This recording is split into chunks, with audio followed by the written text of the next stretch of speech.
ดนตรีนะฮะศิลปะแขนงหนึ่งที่ได้รับการยกย่องมากมายและอยู่มายาวนานแต่เคยสงสัยกันไหมครับว่าทำไมอาชีพที่เกี่ยวกับดนตรีเนี่ยมักถูกมองว่าเป็นอาชีพไส้แห้งหรืออาชีพเต้นกินรำกินในวันนี้ครับเราได้มาสัมภาษณ์ผู้ที่กำลังศึกษาอยู่ในสาขาวิชาดุริยางค์ศาสตร์เพื่อที่จะหาความจริงและความคิดเห็นเกี่ยวกับข้อคอรหาเหล่านี้คำตอบของพวกเขาจะเป็นยังไงจะตรงกับที่พวกเราคิดไว้หรือไม่เชิญรับชมได้ในรายการ The Interview ครับผมอินโทร The Interview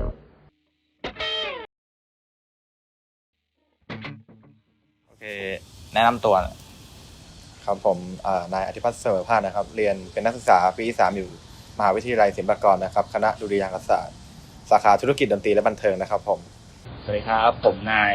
อักษรสัพพังหลานะครับตอนนี้อยู่ปี2คณะมนุษยศาสตร์สาขาดนตรีสากลมหาวิทยาลัยราชภัฏจันทร์เกษมครับผม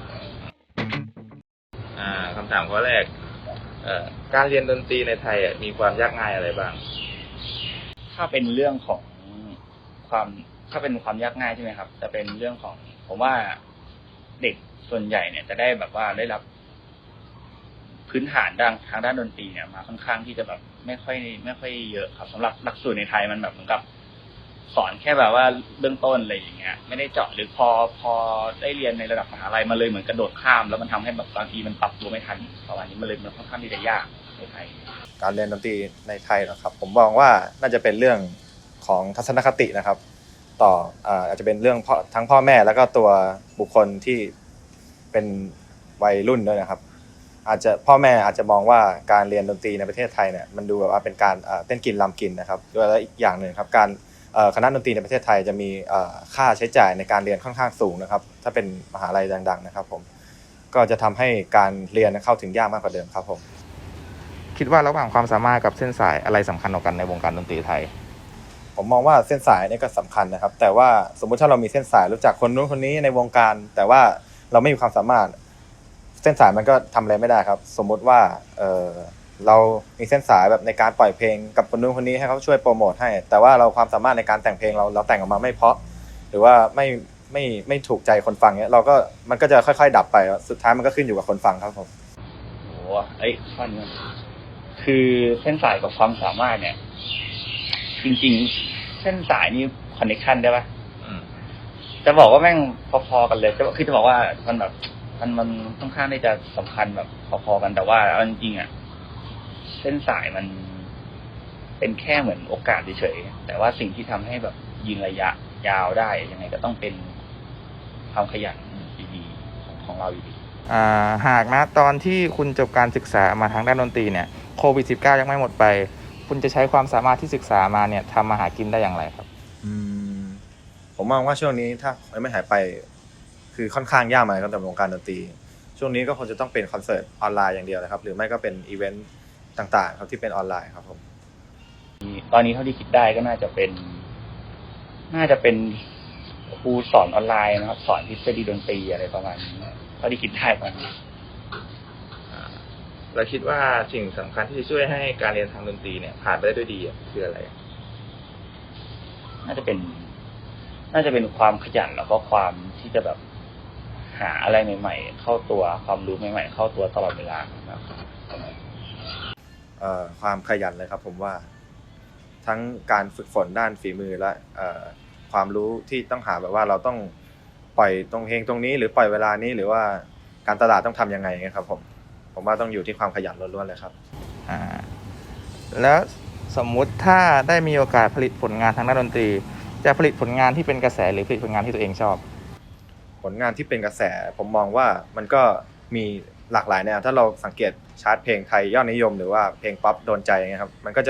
เพลงมันก็จะไม่ได้มีแค่แนวเดียวครับเพราะฉะนั้นผมมองว่าถ้าผมจะเลือกทำผมก็จะทำเป็นแนวที่ถนัดก่อนซึ่งมองแนวที่ถนัดเนี่ยผมมองว่ามันก็สามารถทำให้มันกลายเป็นกระแสได้ครับผมอยู่ที่ว่ามันเราทำออกมาถูกใจคนฟังและทำออกมาเพราะแค่ไหนครับอันนี้แมสหรืออินดี้เลยใช่ป่ะ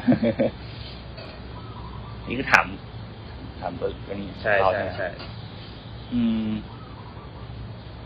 ถ้าจะเลือกระหว่างแมสกับอินดี้น่าจะส่วนตัวรู้สึกว่าชอบอินดี้มากกว่าเพราะมันทำ สไตล์ที่แบบเป็นเราดี แล้วมันก็แบบ มันเป็นการโชว์ความเป็นตัวเราได้มากกว่า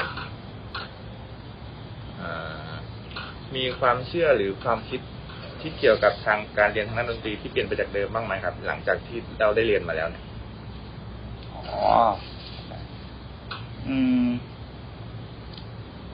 สิ่งที่เปลี่ยนไปก็คือน่าจะเป็นเรื่องของความมั่นคงในอาชีพเกี่ยวกับดนตรีครับเพราะว่าก่อนหน้านี้ เรามักจะคิดแค่ว่ามันมีแค่แบบเบื้องหน้าเบื้องหลังอะไรทำนองนี้แต่พอเราได้เรียนจริงๆเนี่ยเราตอนแรกเราคิดว่ามีแค่2อย่างนี้แล้วเราก็รู้สึกว่ามันไม่ค่อยมั่นคงอะไรอย่างนี้แต่ว่าพอเราได้มาเรียนจริงๆเรารู้สึกว่ามันมีอีกหลายอย่างมากๆไม่ใช่แค่2อย่างนี้ด้วยซ้ำคือถ้าเจาะ2อย่างนี้ไปมันมีหลายแขนงเลยแล้วก็แบบนอกจาก2อย่างนี้ก็มีอื่นๆอีกธุรกิจดนตรีหรืออาจารย์อะไรอย่างเงี้ยมันเลยทำให้เรารู้สึกว่าจริงๆนะ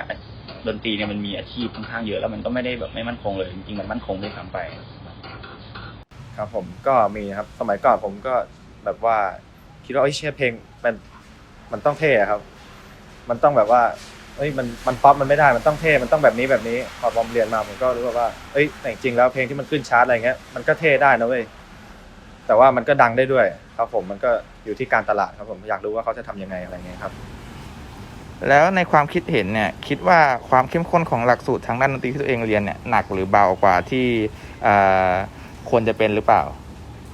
ผมว่าผมเรียนผมต้องบอกว่าผมเรียนด้านธุรกิจดนตรีนะครับเรียน Music Business ก็ผมอยากจะให้มีเรียนเสริมด้านดนตรีเพิ่มสักนิดนึงนะครับผมตอนนี้ผมเรียนแต่การตลาดผมอยากให้ทุกคนแบบว่าที่เรียนเข้าใจดนตรีมากขึ้นครับส่วนตัวมองว่าอันนี้แล้วแต่ที่นะแต่ว่าสำหรับส่วนตัวมองว่าแบบค่อนข้างที่จะหนักกันเพราะว่ามันเหมือนเราแบบ เรียนเยอะมากหลายอย่างอะไรบางอย่างรู้แหละว่าแบบอาจจะไม่ได้ใช้แต่แบบเขาก็ให้เราเรียนรู้สึกว่ามันก็ค่อนข้างหนักมากออกไปทางหนักเลยด้วยซ้ำสำหรับหลักสูตรดนตรีแล้วสุดท้ายมีคำแนะนำอะไรที่อยากฝากถึงรุ่นน้องที่อยากเข้าเรียนทางดนตรีบ้างก็อยากจะฝากให้น้องๆได้แบบว่าศึกษาตัวเองครับว่ารู้สึกว่าเราจะเปิดรับความรู้ของแบบเรื่องพวกนี้ได้ไหมเพราะว่าดนตรีมันค่อนข้างที่จะเปิดกว้างมากเลยข้อมูลมันเยอะมากอะไรก็ไม่รู้เต็มไปหมดความรู้ก็เยอะแบบเยอะมากๆคือถ้าคิดว่าแบบเรียนเพื่อที่แบบว่าชิวๆ4 ปีเรียนดนตรีไม่น่ายากอันนี้ผมว่ามันค่อนข้างที่จะลำบากแน่นอนมันจะเป็น4 ปีที่นรกมากๆเลยอยากให้แบบว่าศึกษาตัวเองว่าแบบเราชอบมันจริงๆไหมถ้าเรารู้สึกชอบมันเราแบบแฮปปี้ที่ได้แบบว่าอยู่กับมันก็หลักสูตรดนตรีก็น่าจะเหมาะกับน้องๆครับ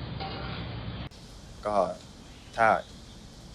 คิดว่าทุกคนเข้าใจแล้วหรือว่าถ้าทุกคนยังไม่เข้าใจก็คุยให้เข้าใจให้ได้ครับเรามีฝันเราต้องทำตามครับผมครับขอบคุณครับโอเคครับผมขอบคุณครับปึ๊บให้จัดรูปก็จบแล้วนะครับสำหรับคลิปสัมภาษณ์นักศึกษาดุริยางคศาสตร์เกี่ยวกับการศึกษาดนตรีในประเทศไทยในวันนี้นะครับผมมองว่าเราได้เรียนรู้อะไรหลายอย่างเลยเกี่ยวกับอาชีพที่มักจะถูกสังคมตราหน้าว่าเป็นอาชีพไส้แห้งอาชีพเต้นกินลำกินในวันนี้นะครับผมมองว่าเราได้เรียนรู้อะไรหลายเรื่องไม่ว่าจะเป็นในเรื่องของความยากง่ายของการเล่นดนตรีอะไรคือจุดที่จะทำให้เราประสบความสำเร็จในการเล่นดนตรีหรือโอกาสที่จะทำมาหากินในสถานการณ์โควิด -19 อย่างนี้นะครับโดยวันนี้นะครับผมและเพื่อนๆต้องขอตัวลาไปก่อนและถ้ามีโอกาสหน้าไว้มาพบกันใหม่นะครับขอบคุณที่รับชมและรับฟังครับ